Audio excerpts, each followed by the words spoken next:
RP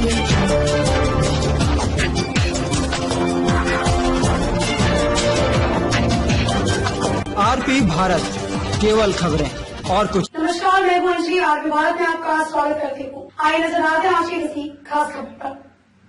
विधायक doctor CN Gupta ने प्रधानमंत्री नरेंद्र मोदी के मन की बात कार्यक्रम के श्रवण के बाद कहा कि मोदी जी का संबोधन काफी ओजपूर्ण रहा। इस दौरान पीएम मोदी ने मन की बात में कहा कि आज का दिन बहुत खास है। आज कारगिल विजय दिवस है। 21 साल पहले आज के दिन कारगिल में हमारी सेना ने भारत की जीत का झंडा लहराया था। कारगिल का युद्ध किन परिस्थितियों में हुआ था वह भारत कभी नहीं भूल सकता।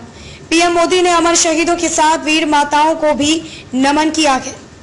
पीएम मोदी ने कहा कि पाकिस्तान में बड़े बड़े मंसूबे पालकर भारत की भूमि हथियाने और अपने यहाँ चल रहे आंतरिक कलह से ध्यान भटकाने को लेकर दुस्साहस किया था। भारत और पाकिस्तान से अच्छे संबंधों के लिए प्रयासरत था। दुष्ट का स्वभाव ही होता है कि हर किसी से बिना वजह दुश्मनी करना। ऐसे स्वभाव के लोग जो हित करते हैं उसका भी नुकसान ही सोचते हैं। इसलिए भारत की मित्रता के जवाब में पाकिस्तान के द्वारा पीठ में छुरा भोंकने की कोशिश हुई थी। लेकिन इसके बाद जो भारत के वीर सेना ने जो पराक्रम दिखाया उसे पूरी दुनिया ने देखा। पीएम मोदी ने एक बार फिर दोहराया कि कोरोना संकट की आपदा को अवसर में बदलने का यही सही वक्त है। उन्होंने लोकल उत्पादों को बढ़ावा देने की बात कही। पीएम मोदी ने कहा कि उत्तर पूर्व में कारीगरों ने बांस से बनी इको फ्रेंडली बोतलें और बर्तन बनाए हैं। यह हम सबके लिए उदाहरण है। झारखंड में लेमन ग्रास की खेती कर कारोबार बढ़ाया जा रहा है। लद्दाख और लेह में चूली फल या खुमानी की पैदावार को बढ़ावा देने के लिए सोलर पैनल का इस्तेमाल किया जा रहा है। इससे खुमानी को सुखाकर दूसरे हिस्सों में भेजा जा रहा है। छपरा से मनोरंजन पाठक की रिपोर्ट।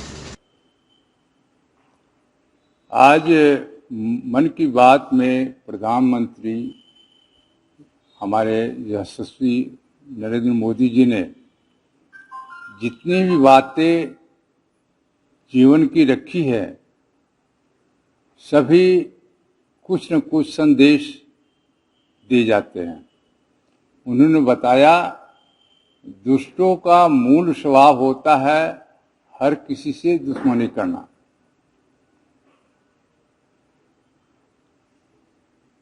उन्होंने स्थानीय मुद्दों को लेके बहुत सारी बातें कही हैं, जिसमें असम में बांस की बोतल बनाने की हो,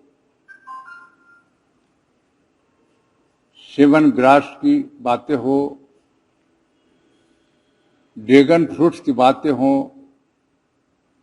ये सब उन्होंने एग्जाम्पल देके उदाहरण देके हम लोगों को समझाने का प्रयास किया है कि कैसे स्थानीय प्रोडक्ट्स को लेके हम कैसे बढ़ सकते हैं। उन्हें बहुत सारे एग्जाम्पल दिए हैं विद्यार्थियों का जो अनुकरणीय है। उन्होंने उस्मान अली का नाम लिया है जो अमरोहा के रहने वाले हैं, कनिका जो तमिलनाडु के रहने वाली हैं।